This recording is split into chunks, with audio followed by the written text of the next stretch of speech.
And good morning and welcome to Touch Base Daily. My name is Ron Foster, touching base with you as I always do every day, pretty much every day. And I'm here with Gwendolyn and Chris right off the top. Gwendolyn's coming back with her beautiful suntan from her beautiful trip. And we have the wonderful Chris in the building as always on our Wednesday. And we'll find out who else is popping in. We'll see. Anyway, how's everybody doing today? How's everyone doing today, I should say? I'm doing pretty good. Can't complain. It's another day. I'm alive. I'm above ground, as they say. Another day in the neighborhood. Yeah. I'm here for the bullshit. And a lot of it is flying around these days, especially over the last 3 days. It feels like this week has been a week already, and it's only been we're on day 3 of this week. It's On Wednesday. everything, include Sunday. It's 4 days, so 3 days have passed.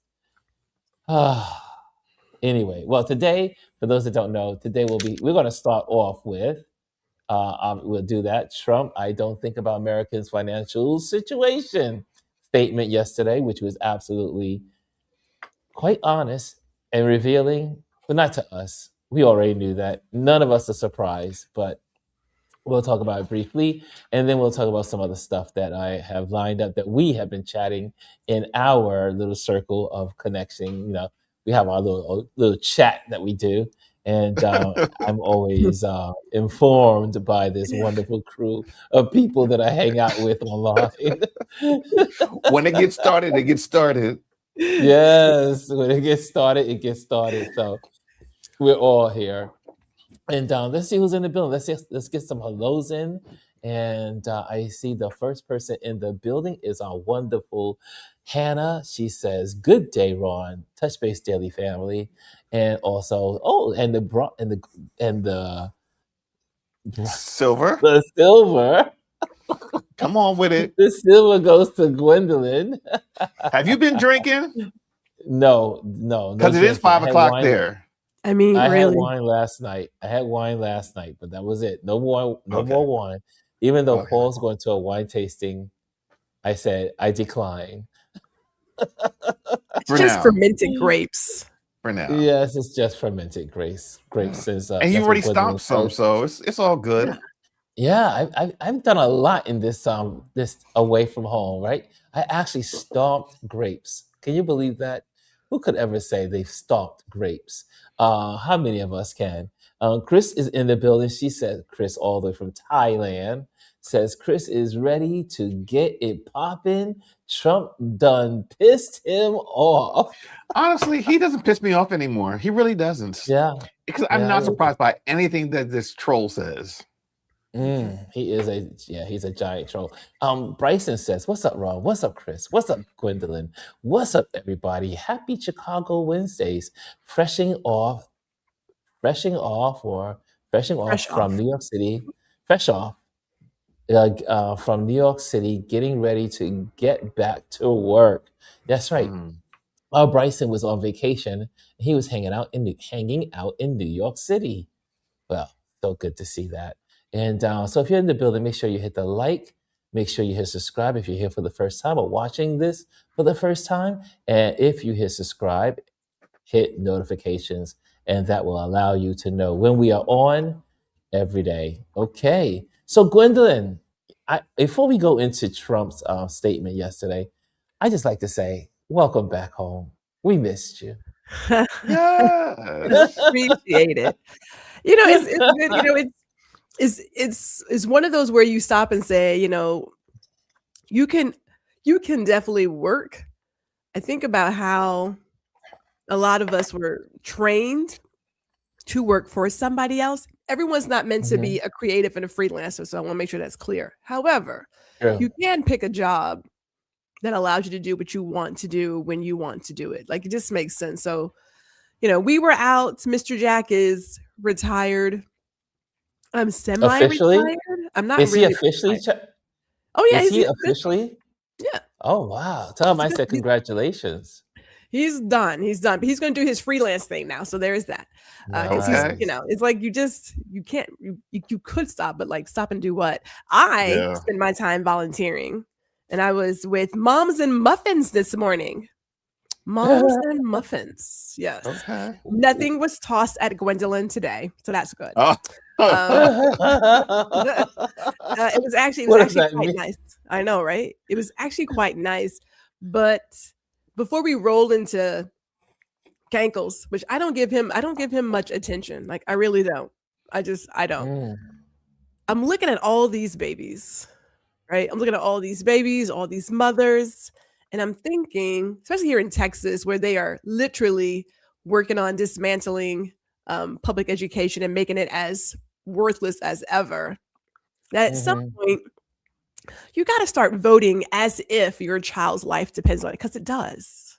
It does. You know, as like, how much can you hate women or black women or black people that you keep putting people in who clearly are not fiscally responsible to like tear this country apart? I just want to know, how much do you really hate? Like, how much do you hate yourself that you vote for somebody? Exactly. A lot. If you're in California, you're paying $7 a freaking gallon of gas. Like, come on now. You can't hate yourself that much. Just saying. No, yes, they can. Yes, they can. We've seen that people that hate because of racism and bigotry, they can hate, and they will slip. I mean, I don't want to say it in such a horrible way, but they will take themselves out. They go down with the ship versus giving up their hate. Right. Yeah. Hate is powerful. Yes, it is. It's a hell of a drug. It's all consuming. You know, I always say that. It's a hell of a drug. Yeah, and they don't want to get off that needle. Just keep giving me more. I just like make it make sense, because I was pissed. Okay, if I may, can I take like one quick story, just like real quick? Come on with it. Yeah, this is what we're here for. We didn't have a plan to buy any gas in California. Zero. Okay. Like we had scheduled it out that we would not need any gas. However, we stopped in Arizona. And the gas station there either had really old gas because they're digging into like the old wells or old tanks, or they put water in it. One or the other. My car was not happy. She was like, Heifer, I don't know what you've done, but we're not happy. She was like, we were driving doing our thing, and she started having problems. Like, I can't seem to make it. Like, I can't breathe. Like, I can't make it. So I thought, this is insane. So there is a code that comes on a BMW that says, you got problems, kid. And I don't know, but you got problems. So when we parked the car, she was having problems. I said, this is that BS right there. So in order to get this bad gas out, I have to get really good, clean gas, like either from Shell, that expensive or shit, or Chevron. And we stopped at Chevron, and I was like, God damn. $6.97 a gallon. I said, "Ooh, Lord!" I was like, "Why?" So that was the first half tank, and then we still had to get like a water remover and these other cleaners and get another tank. I was like, "This is that BS right there. This is it." So you spent money on gas? Yes, just unexpected.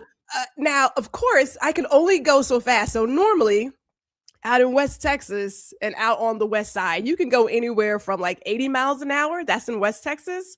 But if you're like in New Mexico, we're talking 75, right?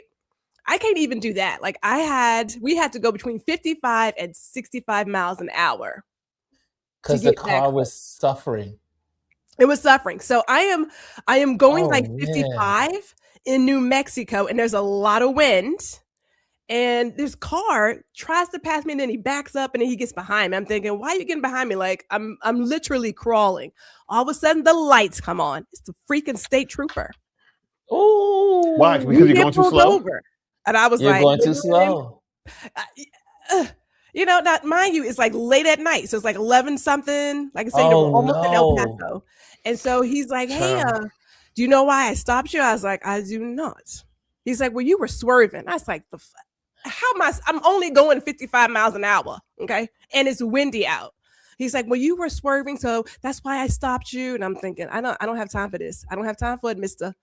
So I was like, I'm having car problems. And so I'm trying to keep her on the road. So I know, one, I'm not swerving, but two, we're not doing anything that's like illegal. But of course, he still runs my license. He's like, You Oh can leave with a man. warning, but just be aware. I say, A well, if you warning want to for follow me what? to El Paso, you can follow. I mean, I could put on my hazards the whole entire time because now I can't even. Yeah, but I kept A my. I kept warning my for what? cool. Wow. Hold on. Let me ask this question. A warning for what? What is he warning you of? Because I was swerving. I was like, I'm not arguing with you. He's like, I'm not. It's like I'm not making it up. It's like I didn't say that you were making it up, but I am having car trouble. So I showed him the sign. I was like, I'm having car trouble, which is why I'm going as slow as I'm going because I can't get any like movement in my car. He's like, well, how far are you going? I said, well, I got to get back to Arlington, but I'm going to get to El Paso. He's like, oh, that's really far. No shit, Sherlock. You think I don't know that? This is dumb. Yeah.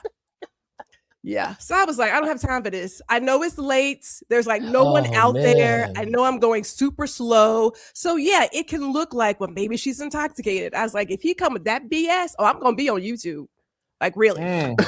Because I've seen all the videos that Mr. Jack watches about your civil rights and stuff. I was ready. He was ready. So, but yeah. You know what we need to have in our little glove compartments? A little constitution. Just pull it out. Yes. When they stop you, just which one am I right. use? Constitution. Yeah.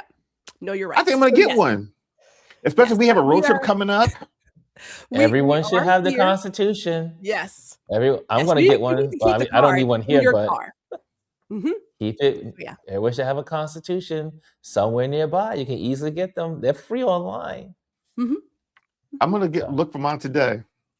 Get a Constitution. Everyone should have one. I see our wonderful Elise is in the building. What's going on, Elise?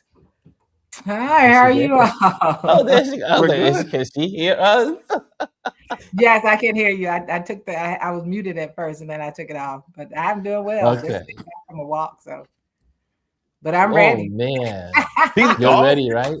I love it. She is ready. Gwendolyn, ready. that is, to me, Yes.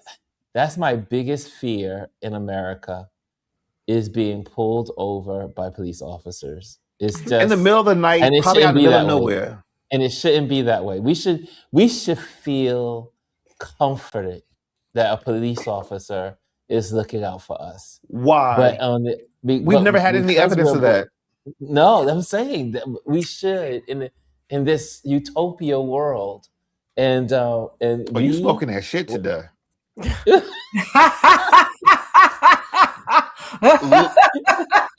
he has been drinking something. Next. Oh, this is this one, and then this one. you're living. You're talking about that ideal world that none of us on this page are living in. Right. Look at the James Baldwin That's statement. so He scary. said, "You want us to believe in something that we've never seen. We've never seen. We've never seen that. We're not gonna see that. Never. So we can't believe in that. I've only been stopped by police officers on the road twice in my life, maybe 3 times. 2 of them were okay. One was a little iffy. It was like, well, what are you doing down here? Because we're from New York and we're heading down to the South. And we got stopped in, I think, Virginia. And the police officer was like, where are you going? And you know how they talk with their country accent. And I said, well, we're going to my grandmother's funeral. Oh, okay. How long you gonna be down here? What is that? That is none of your business. Oh yeah, back in the day, man. And it's worse now. It's worse now. Yeah. So well, you know how they Gwendolyn have you know how they have a green book. So yeah, the green book. Like when we traveled through, say, from Ohio to Alabama, we knew where in Ohio not to make sure we were driving whatever within limits. Every state we knew where those areas were. There are areas in all of these states where they'll tell you how to drive. My husband, for example, got hit. The wheel came off the car, and he couldn't move it. But in broad daylight, now there's nobody near him. But luckily, other people stayed around. This woman hit him in the back. This white woman hit him in the back of the car. So when the state troopers come in, they tried to charge him with, not something about the vehicle. Well, we had this short white lady who was Joanne. She was our neighbor. he told Joanne about it. Joanne wrote those people a letter down there in Georgia, and they were like, "Okay, no, he's not the one at fault." And plus, they had witnesses. He had people who said, "We're going to stay here," and they told the officer exactly what happened. And so he had information for witnesses to that. But she totaled the car, but that wasn't his fault. She had a child that she was trying to deal with that wasn't secured or whatever, and it was on her. But there are areas in traveling around this country that we need to know when we're taking a road trip, going to Tennessee. What are those areas between Delaware and Tennessee that you need to know about? Because listen, that's my concern, right? Because we are taking a trip from Delaware to Tennessee, and we're stopping in Virginia overnight, just so we have to do the trip all in one shot. So that's always in the back of my mind, but you can't let fear rule your life. You just have to live your life and you just deal with whatever comes, so that's what it is. I'll let you know. We're going to record the trip, so we'll have evidence. Yeah, because it's not even about being afraid. Like I'm never afraid. It's just like I know when I get to this part of Virginia, they're known for stopping people doing traffic stops. They just have, because they have a quota for traffic stops. Yeah, but we got all of our stuff. We got our insurance and all our stuff, so it don't matter. We're good. Right. Yeah, I have the Green Book on my phone. They have the Green Book app, and they also have the Green Book website. And also, the Green Book has also been expanded for international. So you can kind of like see what countries are friendly to Black people. I just learned, I mean, not sidebar, but I did learn that Morocco is not a friendly place in a lot of cases to Black people. And I've heard several Black influencers or travel influencers mention it. And I was like, well, I haven't been to Morocco yet, so I haven't experienced it. But I've heard that Morocco has some areas that do not like Black people. Well, I went to Marrakesh. It was great, so I didn't have any bad experiences. You didn't have any problems there? And I went together, and nobody treated us differently because we were Black. Actually, they treated us extremely well at our hotel. So okay. So we didn't have that as our experience, but I'm sure that there are experiences out there. Yeah, I'm sure. Just download the app. There you go. That app is important. The Green Book. And I guess just download it. And if you don't have the app, you can get the Green Book on the website. Just go to Google and then just use it as a bookmark and put it on your home page as a screen, on your screen. Yeah. So Jazzy says, okay, got Jazzy says, this is the Green Book app. So she got that. And also, Chris is laughing. It makes me laugh. She, from this morning, she goes, how was your massage, Ron? Today, I had my massage therapy, which is every Wednesday. But this week, it was a little later, as you said, 10 o'clock in the morning. I feel so good because, and I told, her name is Ray. I said, Ray, I was looking so forward to seeing you today. Because the other day I was washing the dishes and I reached for something and I pulled out a muscle in my back. And I was like, how's that possible? Just reaching for something. I was just easily reaching, wasn't picking anything up, and it just says snap. And yawning, like, you can slip a disc. Yes. As we get older, the little things that we take for granted. Oh my God. And so today she worked it back in. She worked it back into place. And I said, oh, thank you. I said, Ray, I probably couldn't go another week without you. Hey, Dr. Tachi's in the building. So Chris, it was great. Dr. Tachi says, look in the back, Ron. Look in the back. She's been back there. Yeah. Yes. That's what that was. Yeah. No, it's funny. I saw her, but I know that she was looking down, so I didn't want to put her on when she was doing stuff at first. Then I forgot. So my apologies. We did see her. Hello, Dr. Tachi. Loving So how are you, loving the Dr. glasses. Tachi? Yes, Dr. Tachi comes ready. She comes ready every day. I try. So what's going on in your world, Dr. Tachi? Me, I'm just trying to be. B-E-R? Be. Be I'm just trying to exist. I'm just trying to be. Or One be of more those er. days. Listen, It's I'm one of always those. more er. There's no excuse with everything that's out there that you should be pure rubbish. And if you are rubbish, please don't tell anybody I taught you. I always tell my students that. But with all of that, there's no reason not to be more er. True. Hey, Mr. Brian is in the building. So good to see you, Mr. Young is in the building. And okay, so let's get to the right this subject, the first subject, and we can stay on as long as you guys want. But it was in the news today, and I felt like if this was back in the normal days, this statement would have read. This would have been on the front page of every paper. I don't think about Americans' financial situations. And I'll go to the videotape. So, do I have a videotape to go to? Okay, there we go. Let's go to the videotape. And but Chris, while I'm doing the videotape, what do you think about the statement that our wonderful No, I president want Dr. said? Tasha to go because she looked like she's ready to burst. She's ready. She is ready. Yes. Come with it. Come with it. Dr. Tachi's like ready to go. What statement? When has he ever thought about America's financial situation? See, my friends, this is not new. He's shown us who he is for donkey years. He didn't care about people in New York. He didn't care about people in any of his business dealings. Why the hell would he care about you now? It's never been about you, but you're too daft delicious to know this. That's all I have to say. I love the terminology.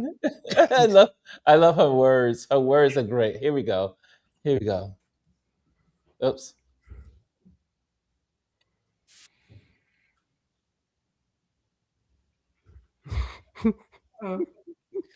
We can't hear it or see it, Ron. You can't see it? He was just enjoying it on his own. Oh, my bad. My bad. Here we go. I'm so sorry. Here we go. Now, critics are resurfacing what Trump was promising voters just weeks before the election. But we're going to get this done, and you're going to have within 1 year, think of it, within 1 year, you're going to have electric bills and energy bills, and your gasoline for your car is going to be 50% cheaper than it is right now. That's a big thing. That's a big thing. I don't think about Americans' financial situation. I don't think about anybody. To what extent are Americans' financial situation motivating you to make a deal? Not even a little bit. The only thing that matters when I'm talking about Iran, they can't have a nuclear weapon. Now, critics are resurfacing what Trump. Oh, there you have it. But is that really news? It's not news, but like, it's just something that is. I'm with Jazzy. Is it like? So here's if think about it, they hired a felon. Okay, like how many times do you have to say to people you hired a guy who is a career con man? Ain't none of this news. Like it's not news. This is not news. It's not news breaking. It's not breaking news. It's not new. It's such a waste of time and energy. I'm like fucking next, really. Because this is not new. This man has lied since I think he came out of his mother's womb. Like that's not. No, I'm on to the next. I didn't give it an ounce of my energy except for like right here, right now. So I blame you for that, Ron. Oh, oh wait. Can I? So here's the thing.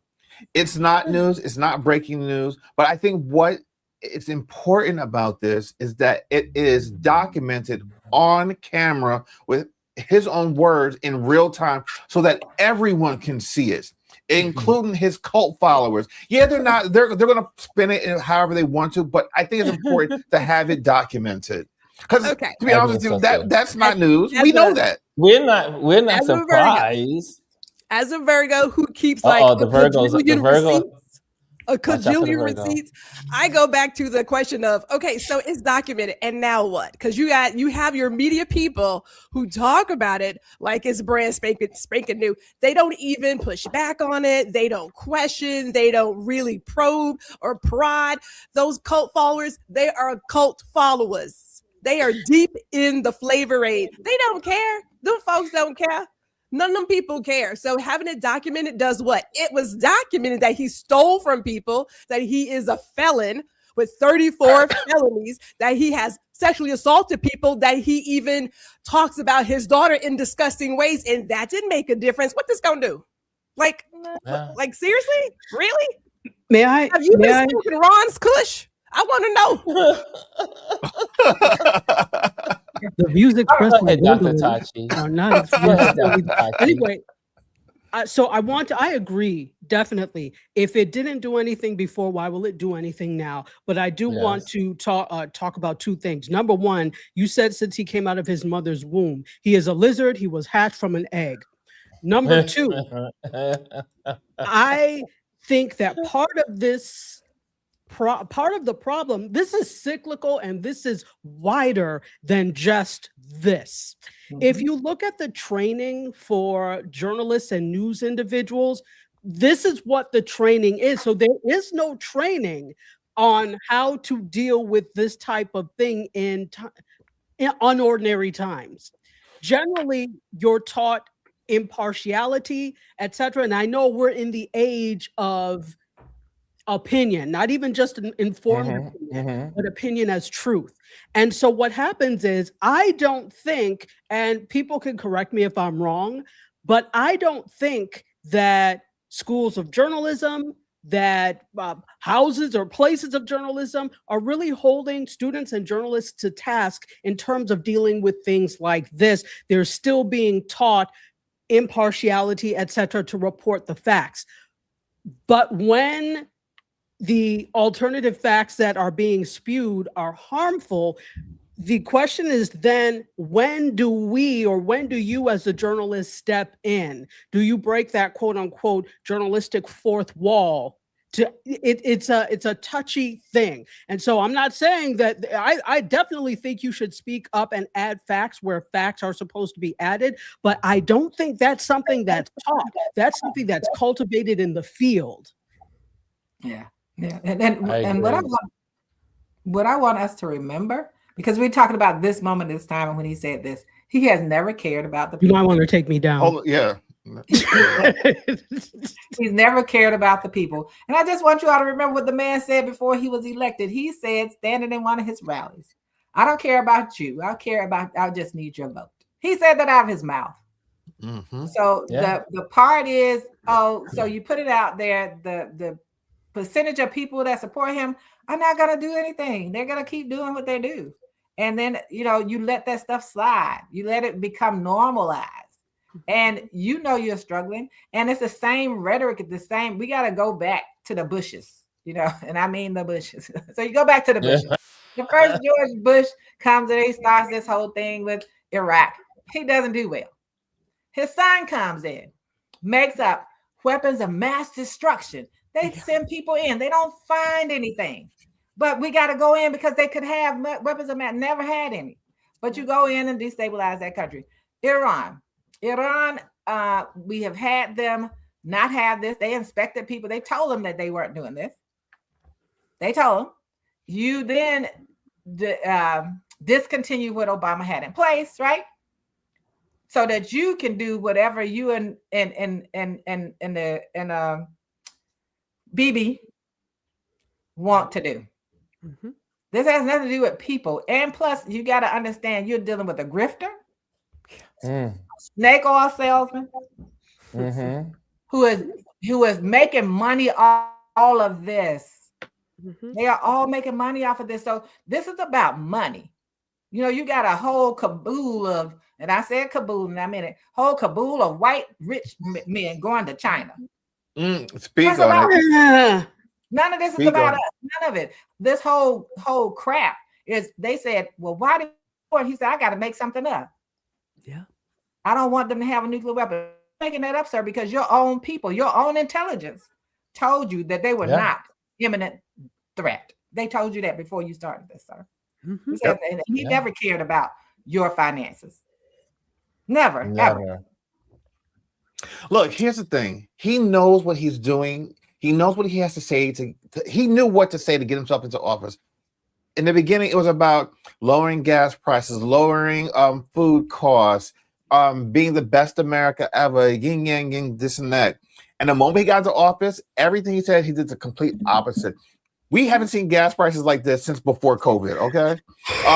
Food prices are out of this world. People are literally debating, do I buy gas? Do I buy food? Can I get gas to go get food? Yeah. How do I, I can't pay rents.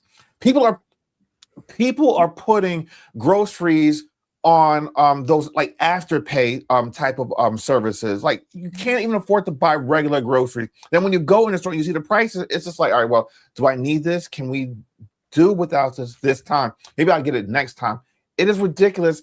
This man is a grifter. This man basically says all the things that quote unquote other people have done. He's just projecting. He's the one doing it. He's the one doing it. Oh, Absolutely. man. Everything he says is him. Everything he says is him. It's him. Everything is projection. Okay, so we could change the subject on this one now. Wait, really quickly though, I go ahead. don't know in terms of sometimes these things are not real to people that have not experienced any of these things. So if you are not one, so mostly when I do shopping, it's at Trader Joe's and Aldi. So I'm kind of used to a certain level of price. So one day I had the black audacity to go into another store, and I was like, how do people afford to? Because I was so used to Trader Joe's and all these prices that when I went to a store that is quote market value, it shocked me. I don't drive that much because I work from home. I'm not driving all about that much when I was full-time at my other university. And so when I had to buy, usually I ride until fumes, then I go get gas because I know, and that's not good. I know, but I don't care. I ride until fumes. So then I go and get gas. I have a Toyota Corolla. That small thing. I have never in life paid $50 to fill the tank. This is the first time, and my car is 23 years old. This is the first time in the history of this car I have ever paid $50 to fill that tank. Wow. So it didn't really hit me. Of course I knew, but it hit me once I was like, $50. That's when it really hit me. Hold on. It has. No, go ahead. It hasn't hit you yet. Let's just say this. The summer driving season has not started yet. We have another 2 weeks, I believe, before that hits. And when it hits, we're going to shit ourselves because those gas prices are going to go through the roof. Here's the thing. Like on a daily basis, just here, we have a gas station. Like I can walk to the gas station. The price swings anywhere from 10 to 20 cents a day. Yeah. It can change twice a day. You have no control over what it's going to be. They're looking at the markets. They're looking at the Strait of Hormuz and the fact that they can't get stuff through. And they're like, you know what? Well, we got to jack the price up. Within this last week, it's gone up 30%, down 20%, and it'll probably go back up tomorrow again. So it's just like a matter of, all right, well, where do I go to get gas? Let me tell you something. Use the gas apps. Use those gas apps because they will tell you the current prices, where you can go. I mean, you might have to drive a little bit to get a little gas is a little bit more feasible, but it's just like, what are you going to do? This is the world we're living where we have to like look at an app to see where is the cheapest gas. Can I want to remind before you go there, Elise, I'm curious because Gwendolyn was just on the road. Did you see a lot of changes from the range of how much gas costs as you guys were driving from California to Texas? Yeah. I'm in Texas. Is that the average price? You start going away from these oil fields. Yeah, there's a shift. I took a picture. I was like, we get out the car. I was like, this is that bullshit right here. Yes. A difference. The further west you go, it went from like 4 something here to, okay, maybe it's like 5.20 All right, so now we're looking at $5.70, and then you get out to California, and I mean, the moment we crossed over into California from Arizona, I was like, "What's this $7 and $6? What is that?" Yeah, I was like, "Oh my God, yes, it That's is a concept of a price. It is, yeah, Exactly. And if you're doing diesel, like I said, diesel on Sunday was $7.34 a gallon. Diesel. My God, today. I want to remind people doing the math on how big your tank is and that kind of thing. And as we're driving, I'm looking at commercial drivers who may be owner operator, right? Or people who do what was like shotgun towing. You know, when you start thinking about that, you have to get picky about what projects you take, because driving is part of it. But I think I read an article not too long ago about the shrimpers, that even for them to fill their boat, they can't even go out and get the shrimp, because that fuel cost is now impacting them. Wow. So that's going to drive grocery prices up too, right? So the one thing that people, because we have to go back to Biden era, right? So people always complain about the price of gas on the Biden, but the price of gas on the Biden wasn't because of Biden. It was because of it was because of what this current man put in place with the oil nations at the time to reduce the amount of oil coming in. And guess when that thing ended? It didn't end until 2025. Until July. So this was when they want to blame that stuff on Biden. Let's go back and do the research. Let's go back and find out what was controlling that. That policy was put in place when he was there. It was stayed in there Biden's entire term. Yeah. It was not because of him. It was because of his first term that caused the previous administration. Everybody wants to glance over that and not address that. The press has not done their reason. They know, but they won't talk about it. Because they work for large media corporations. Right. And so they are corporations. Yeah, that's why they're like that. And so we know that the truth is that I talked about it when Biden was in office a lot, when I used to do more political conversations on my page, which I'm going to start doing again. I got one coming. But anyway, give it to us. But when you do it, that's what was happening during that time. And that's why the gas prices were lower. And if people don't believe it, go and look it up. Yeah, I see that someone brought up in the chat here, and this is I heard an economist saying this is something to really be aware of. And there are some folks that are out there, strategists, are saying right now is the time to stock up on beans, rice, all the things you can stock and put into your basement, put into your storage rooms. Because the fall's going to be horrible. But not only that, they say that there is going to be a food shortage because all of the fertilizers that did not get out, that all of these places that are going through their time of planting have not been able to plant because of the fertilizers being stuck in port and not getting out of through the Strait of Hormuz.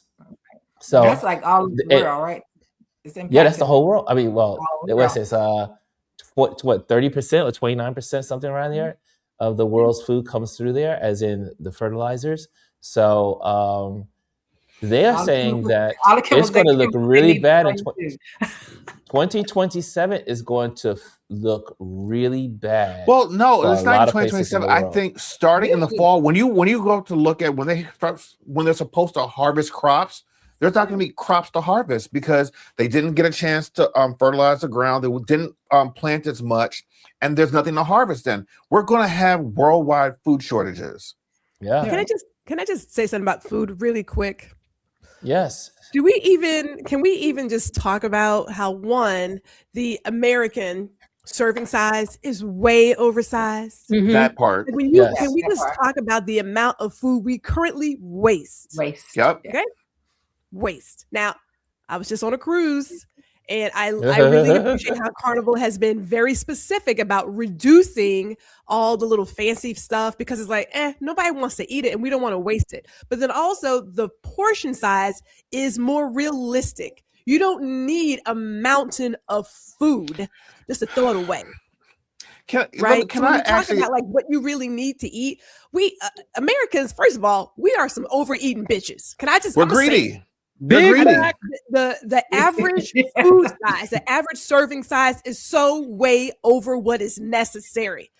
It's Yep. ridiculous. Now, I was at the school this morning. The number of babies who come in to get a meal, and I think about how, you go out places, restaurant or wherever, and the amount of food wasted.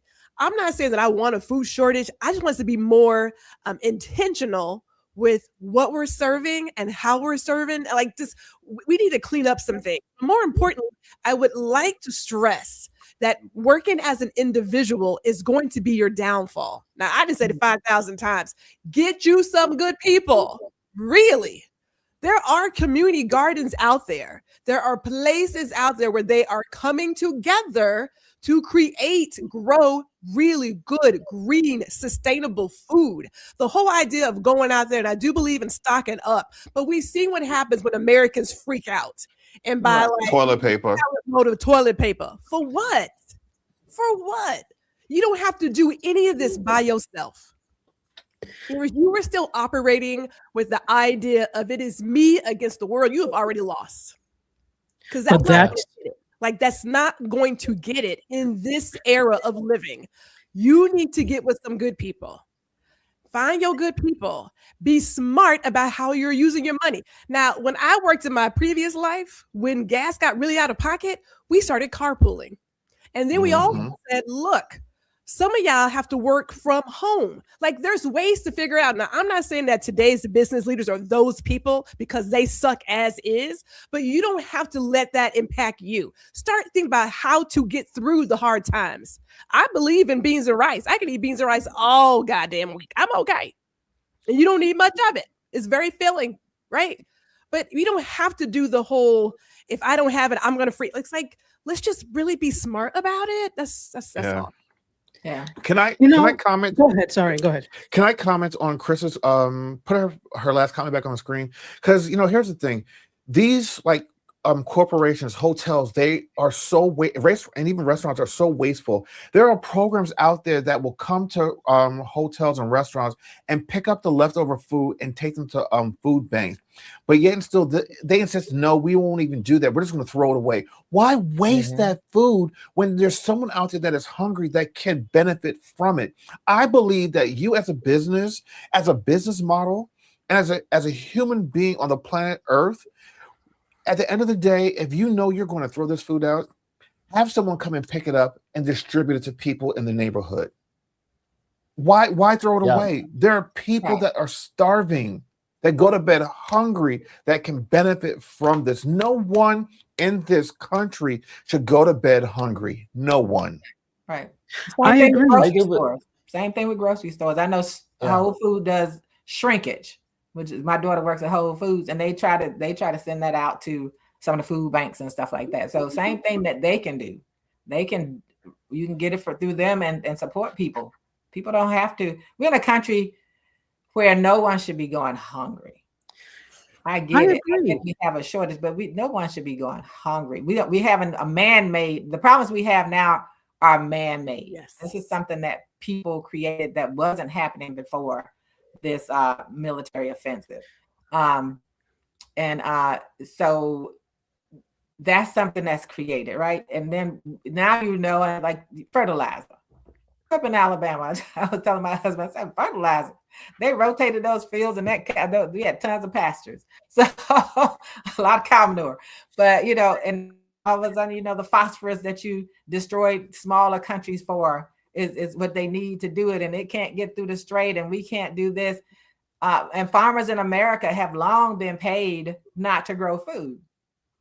They've been subsidized to do that. So this is not something new. It's keep the prices at a certain level. Everything is manipulated by the people at the top of at the top, right? Everything is manipulated by it. Oil prices manipulated by it. All of this is a manipulation because let's say, oh, we have produced oil, we're going to sell it to some other country, but then you're going to decide where the OPEC countries, which you work with and help them keep the prices high, are the ones doing whatever it is. And all of this to me is about what is being And how are we going to, as Gwendolyn say, how are we going to now come back into community and help each other?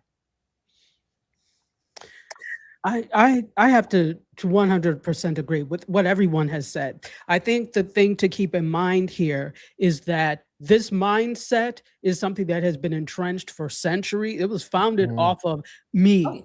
Me. This country was founded off of that. And it's very difficult to expunge individualism from an individualistic country. I'm not saying it can't be done. And it doesn't mean that everybody in an individualistic culture is individualistic. However, the eyes have it. So this country is very individualistic. The other thing is that poverty is seen as the failure of the individual. Remember, we're individualistic. So if you are poor, if you do not have enough money, if you can't eat, that's your fault. So because it's put on the individual, society does not see the need to fix it. Besides, people who are of high consciousness, they find the need, and people who actually value society and value community, they see the need to do it because they know what hunger leads to. They know what not having money leads to. So you're fine as long as you're behind the walls, the gates of your castle, but come outside and see who's waiting for you.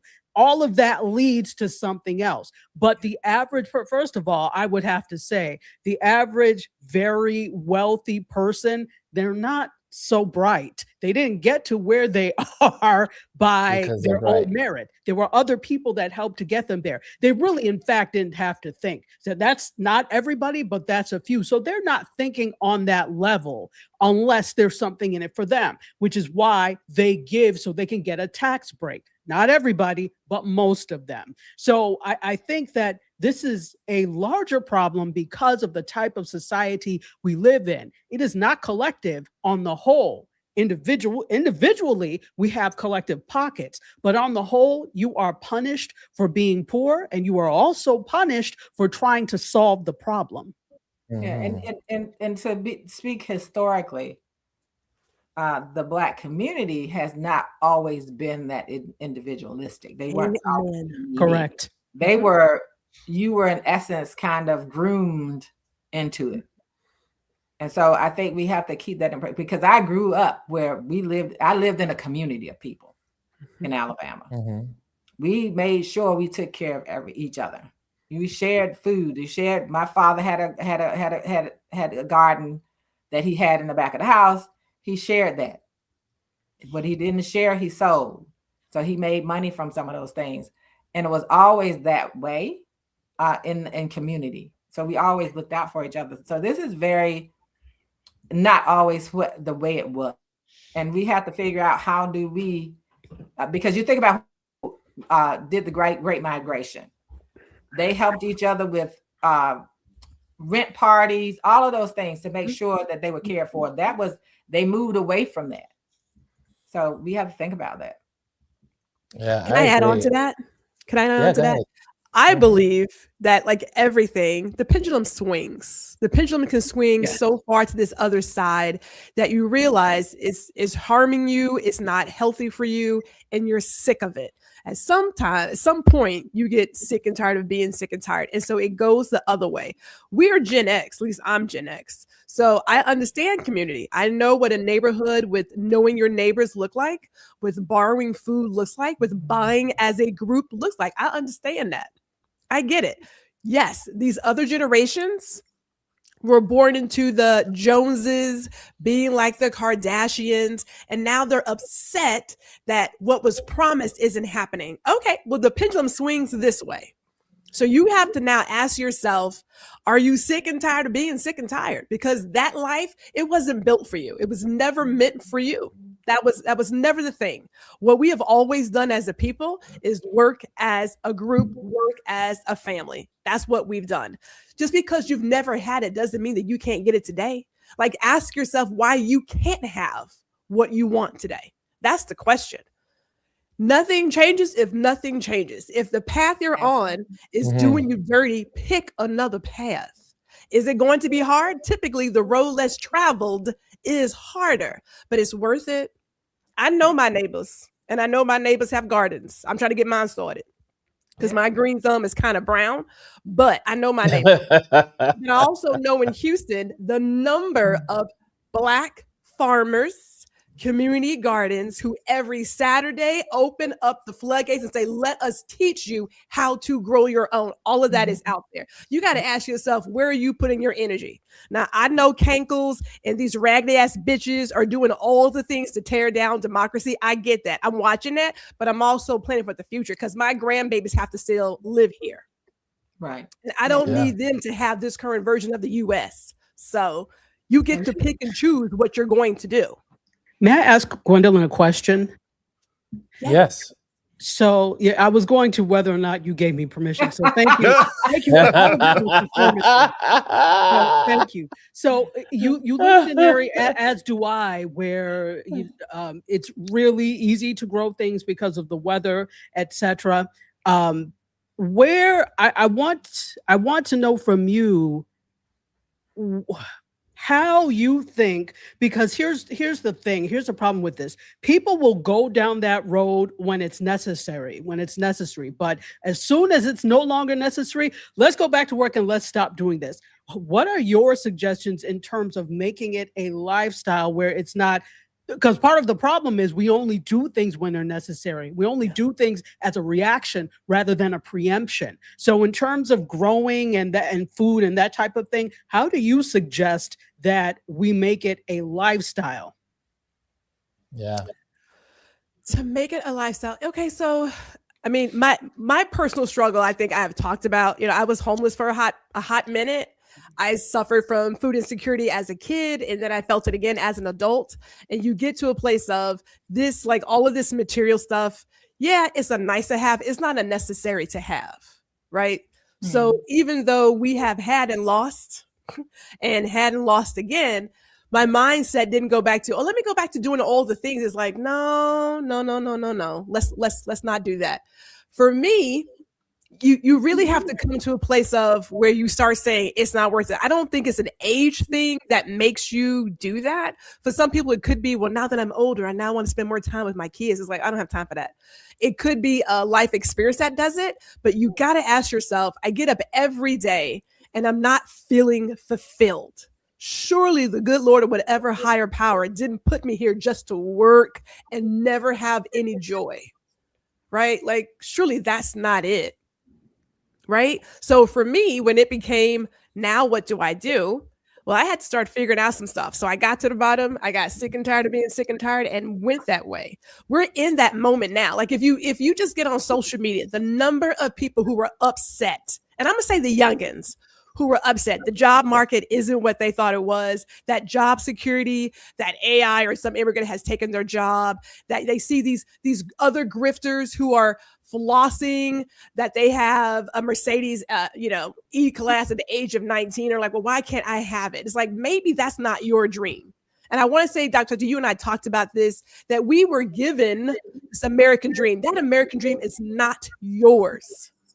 It was never written for people who have melanin. Can we just agree to that? Like that American dream with the White House and the picket fence and like 2.5 kids and a dog, that wasn't about you. It was never about you. And I get that we have raised our kids to believe that.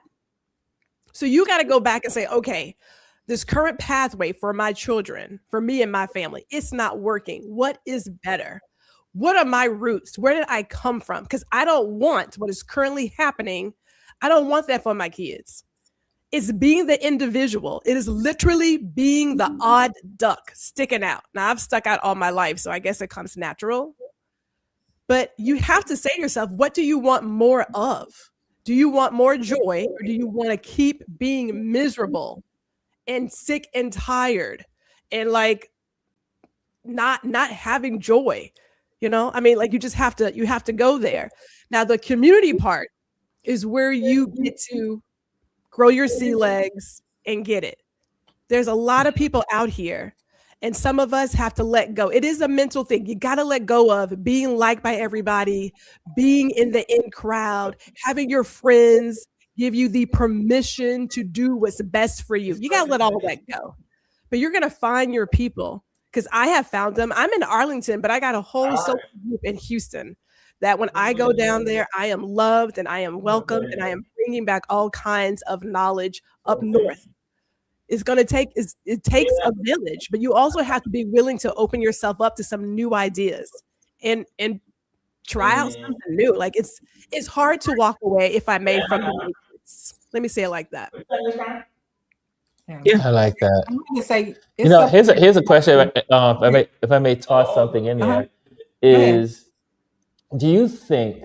I mean, I always work out of these things are happening for a purpose and a reason. Do you think maybe this dark chapter that we might be going into could be a good thing, because people are going to start we've been living over the last 20, 30 years in the me world. Do you think as things become more scarce, prices go up higher, that is going to draw people together? Will community be another focus again, as you're sharing? I mean, will community come back? Let me address that a little bit. I would maybe in the past, my more optimistic self said yes, but I'm gonna use COVID as an example. You would have thought that COVID would have taught us something. Going through COVID, we had to rely on one another, even though we were separated, to create community and have a sense of worth and security, because we weren't able to be, as we would say, outside and be in person. And then even like, goes back to like what Gwendolyn was talking about. Ron, I think you might have to mute your mic. Yes, I'm gonna mute now. I hear Paul inside. Okay. Yeah. Even like just talking about like community gardens and just picking up the skills of gardening. A lot of it has to do with what our parents and grandparents taught us. A lot of parents now are not teaching their kids the basic necessities of life and how to move forward. Like I remember as a young kid, my grandparents, they all had gardens in their homes. My mom, till this day, still has a garden. As a matter of fact, yesterday she was out in her garden planting. And this is something I grew up with. We didn't always have to go run to the grocery store if we wanted a salad. We didn't have to go to the grocery store if we wanted beans to make rice and peas for Sunday. We didn't need to go to the grocery store to get callaloo, or what you guys call spinach. We had all those things in our backyard. During the spring and summer and fall times, we lived off of our land in our backyard. And even till this day, I don't have the space to do a lot of the gardening, but, Ron and I have even said we want to grow like tomatoes and like some herbs and stuff on our porch, just to sustain us, just to have something. And then also to be able to share with the people that we live in community with. But we all have to take responsibility for ourselves first, before we can go out and say, hey, I want to be part of the community. If you can't take responsibility, take action for yourself, you can't expect someone else to do it for you.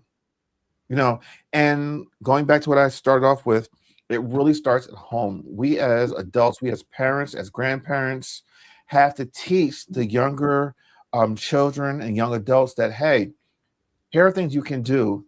Yes, the job market is not good, but you know what? It doesn't matter where you're living. Get a little plant, grow something for yourself, help yourself. And we live in an individualized society and world. We have to get away from that. We have to go back to, it's so funny as an adult. I see myself saying a lot of things my mother and my grandparents just say, oh, it's about community. It's about, none of us were raised by single parents. We were all raised in communities, no matter what you might think. You go outside, you play with the neighbors. The neighbors' parents knew you, and they were allowed to speak to you if you were doing something wrong. We've gotten away from all of that. We need to go back to that. Yeah. That's it. I agree. I was outside yesterday, prepping my little boxes I have at my house to get my stuff in the ground. The weather has been so crazy, so actually going to go out after this and put some things in the ground. But we do, and wish I had more ground to plant things in, but we do have to get back to those things and know what we can do in community, what we can do to help people. We have a young woman here, and I don't know if you all heard of it, and some of you I'm sure heard of it, who has the Spice Suite. She started with a small shop, not too in walking distance. Yes. Now she has a place called Black and Forth. And what she did with that was she has this place, and she has shipping containers, 4 of them, that were put on that property, so that she has the Spice Suite, but she also has those where people have businesses in there. And so it used to be every second and fourth Sunday, she would have Black farmers come and sell their products. And she doesn't charge people to do this. She doesn't charge people to do it. And so so you go and these Black farmers and people who have other things, that baked goods and other things on the inside of the shop. And she allows all of that to happen for free. The one she called Spice Girls, they came in, and the only thing it was, they just helped when they sold things, when they were in the shop, they would also do the cash register for her part. That was it. And on Thursdays, she has people coming in for free of charge to give people business training on Thursday. There's no charge. So she is doing that work in the community that needs to happen. She is very community minded. She goes for incarcerated youth. She goes with them and does cooking classes where they learn to cook fresh food. So she does that because her brothers were incarcerated. So she is very passionate about working with incarcerated youth. So she is a young example. She's my daughter's age. She's my middle daughter's age. And she's an example of how they are out there building community, and the people who she supports, they also are out there working in community. So those things exist. It's just that we have to also do the work of finding them. We have to do the work, and after we find them, we have to actually go out and support them. I went on Sunday, so we have to get out there and support them. But that's what we have to do. We have to support what's out there in our communities. I agree, and let me just get that down. Yes, I mean, I'm just thinking that as time gets tough, people are going to be drawn together. We're going to, again, like we've always said in this platform. Again, if you're hearing it for the first time, make sure you hit subscribe and make sure you hit notifications and hit likes. But like we've said in this community many, many, many times, it is community that's going to get us through. And I'm looking at so many folks over the last 2 or 3 days, really the last week, since the gutting of our Voting Rights Act, that people are starting to get a little bit more mindset of we need each other. I don't know. Are you guys feeling that on the website? So you guys feeling it on social media? Are you feeling it in your neighborhoods? What are you feeling in the people around you since we're in this moment? Yeah. Well, I would like to piggyback on what Chris said about COVID. Yes. Because COVID was my kick in the throat. You know, for me, being at home with my husband's grandmother and caring for her and having someone work out of my home, I was like, you know what? Why am I driving to the office? Like, for what?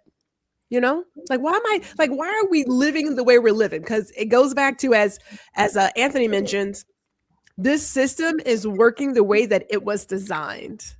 Now, for some people, we took COVID, we were like, we're not going back to that BS. And other people went right back to status quo.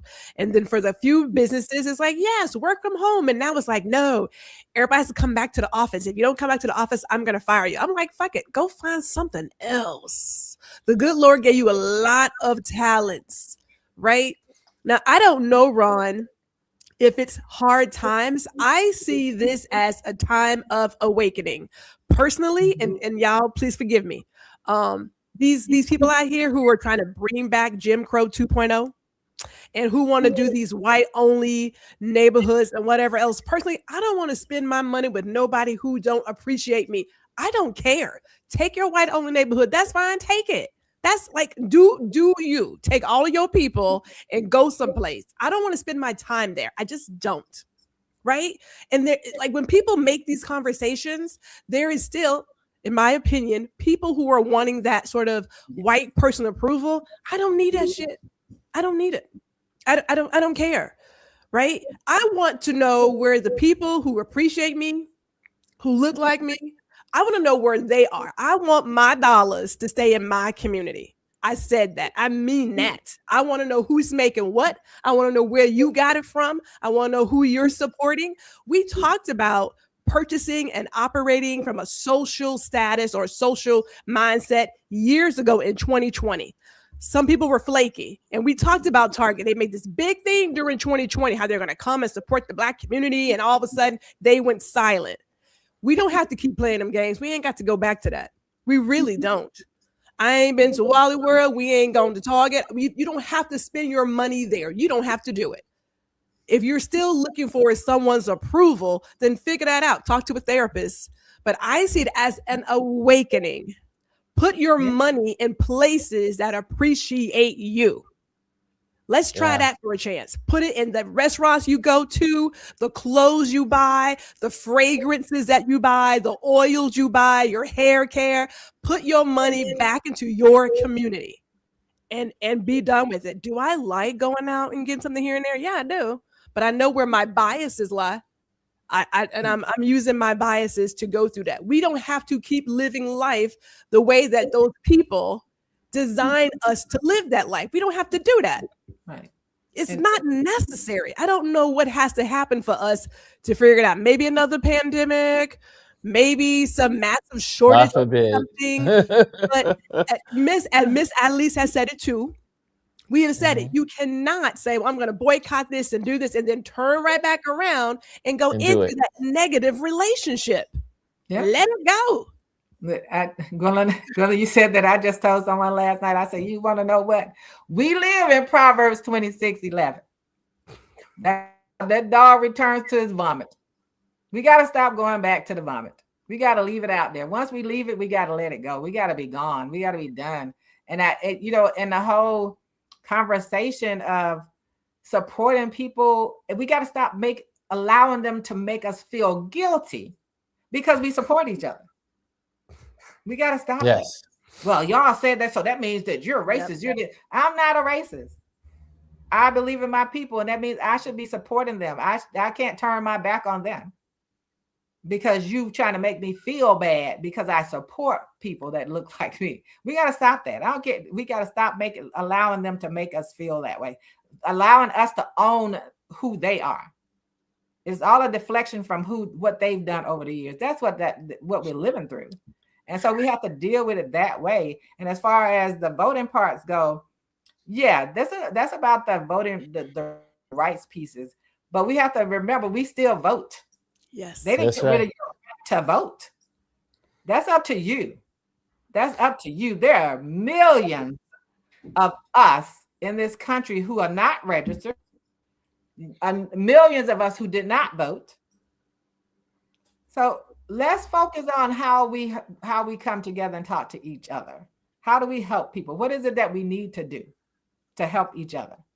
You have between 300,000 people that look like us in Louisiana who are not registered to vote. Mm-hmm. So, and then you had over 600,000 at one point who didn't vote. So we have to talk about those pieces. I think that we can't, and I said it last week, my fear is, and the message that we have to keep is that you still have the right to vote. Yes. You got to get up. You got to get registered. You got to go out there and vote. Their fear is right now is that this, and I hope it's, and I hope it comes to be, is that we're galvanizing and we will show up. Mm-hmm. Yes. And what they're doing will not work. It only works if we let it work. Mm-hmm. Mm-hmm. So we have to do that. And so I don't want people to think, because so much of it comes out from the people that people are listening to and looking like us.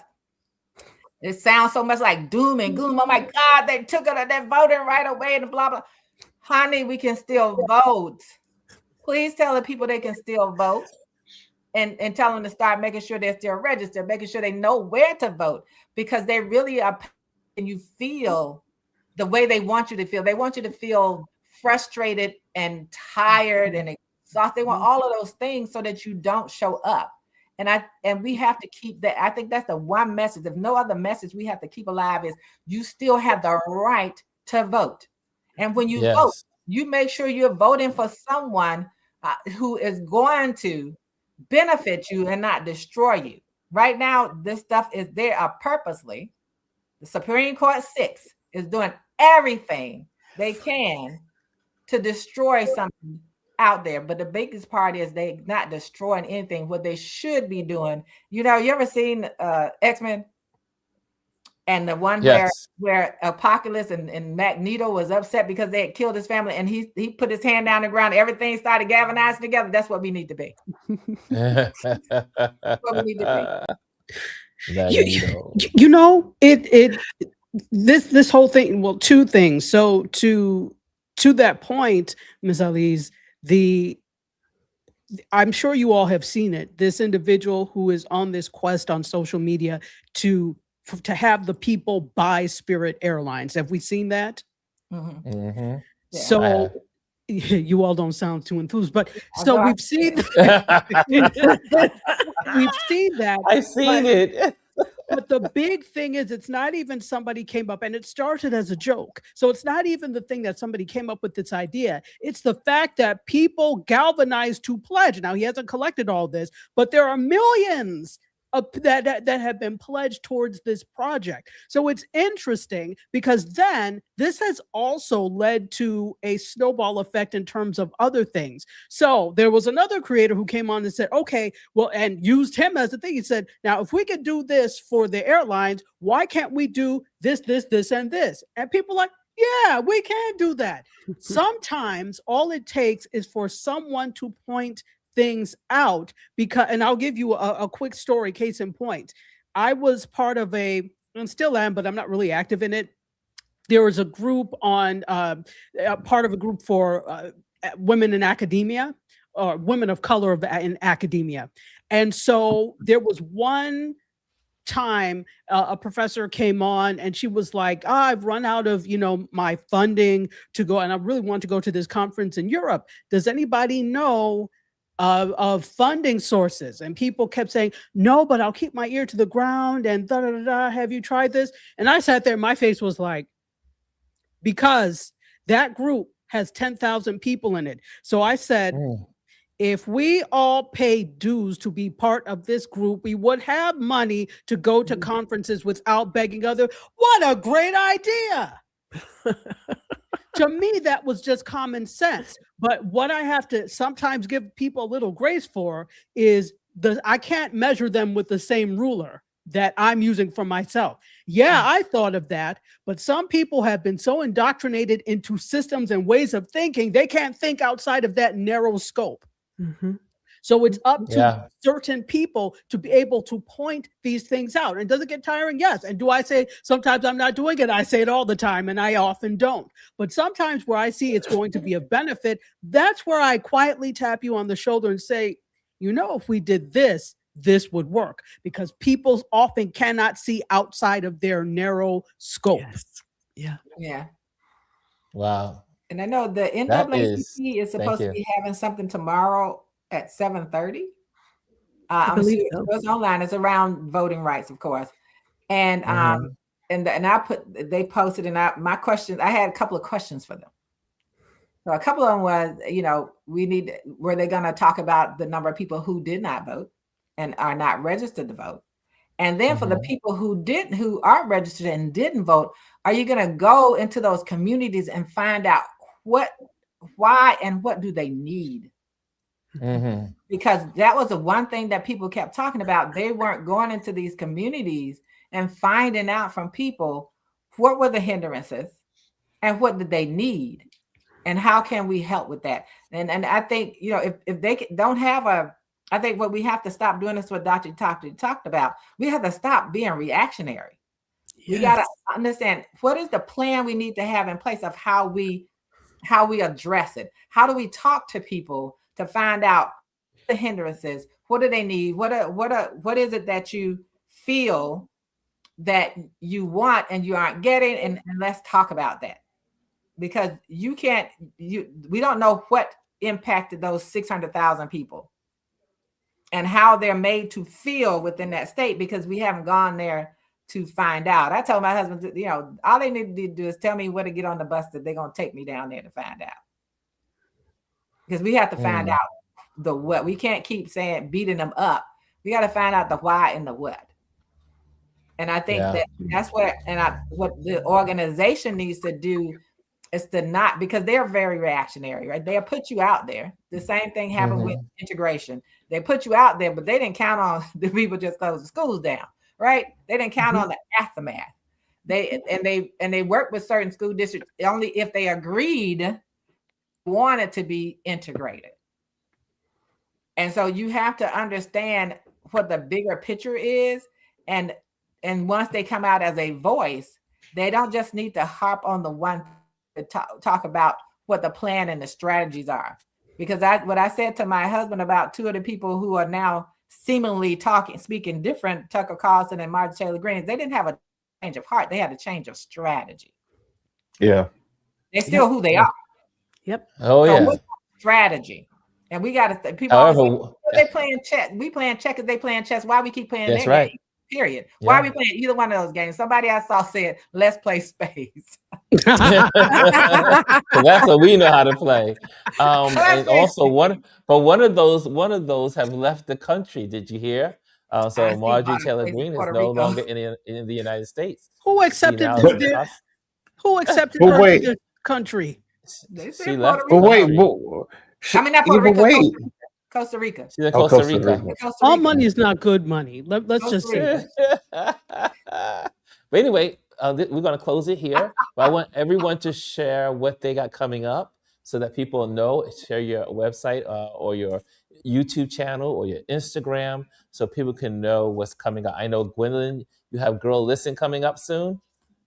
I do have an episode on Friday, but next week I have Johnny Edward coming next week at 3:00. Oh my goodness. If you're a photographer, you know who Johnny Edward, aka Johnny Creative is. We are going to talk about mindfulness and a whole bunch of other stuff, but his photography is beyond amazing. Yes. That's a good one. Okay, Chris, anything going on with the conference call? Yeah, so we just started the new season of the conference call. The first episode dropped on Sundays. There's a time change. We used to drop new episodes on Mondays at 8. We are trying something different. We're dropping the episodes Sundays at 8 a.m. in the morning. The first episode is doing really well, and we're just excited about that. And Dr. Tachi? Yeah, so lots of stuff. I've been kind of on hiatus because I'm still recovering, but we're coming back. So a couple of things. Mediascope will be back. I'm thinking I'm going to try and start back next Friday. So Mediascope is all things media, tech, and pop culture. That's a show I do on Friday nights at 8 p.m. And Indie Soup Media will be back in June, probably the third week of June. So go on and dance, Gwendolyn. Dance, I say.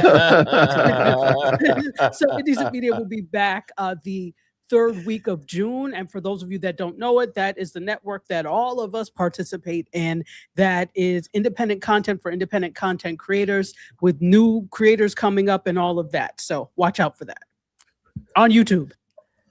And Elise, you have something happening tonight, correct? Yes, I have another artist interview, Addicted to Art conversation with one of our local artists, Jermaine Jet Carter. Very, very interesting young man. His artwork is very interesting. He has currently he has a video that's riding through the wards as a public art project. So that's gonna be very good. And so my IG handle is SALIEZE _ on IG. So that's how you can find me. So yeah, and planning, a political conversation real soon. One and this is for Chris. Yeah, so Chris had asked what's my IG. It's right there in the chat. Constantly _changing for me. That's my IG. Awesome. And also, again, if you're here for the first time, you're viewing this for the first time, make sure that you clock in and hit the likes, but also, so we get that on the screen, become a member. If you're here every time we're here on, and you're part of this community, become a member. That helps support what we do here. But also, if you're not a member, still become a subscriber. It doesn't pay anything to become a subscriber here on this platform, and hit the notification bell so that way you can get a notification when we are on live. And again, also, we have a community here. You can click onto our YouTube community and participate, connect, and interact if you would like to. And also, if you would like to be on the email list, join my email list today at ronlewisphotos.com. And that will put you on the mailing list in case we have to reach out to you because there's no internet. So we'll do that as well. Anything's possible. We want to make sure that we keep it all going. And I think we got it all happening. Thank you again for this incredible. This is my favorite part of the week, is when I get to spend time with these amazing people here, these wonderful folks, and we get to chat with you guys. And you pretty much are seeing what we do behind the scenes. We're like this in our chat. We're like this when we have conversations. And so it's so good to be able to have that, to bring you into this conversation as we communicate with one another and share our points of view. Thank you guys for joining us. And I hope you have a wonderful Wednesday evening, or in some places of the world, because we have an international audience, it is already Thursday in some places. So thank you guys for joining in. And I'll see you tomorrow. Tomorrow's our Trend Watch Thursday, and we'll be talking about the trends with Chris and myself. Chris, you have anything there? I saw your fingers doing. Oh, no. I'm good. I'm good. that was my wave. That was my wave goodbye. Nope, that was my wave goodbye. Okay, guys, take care. See you tomorrow.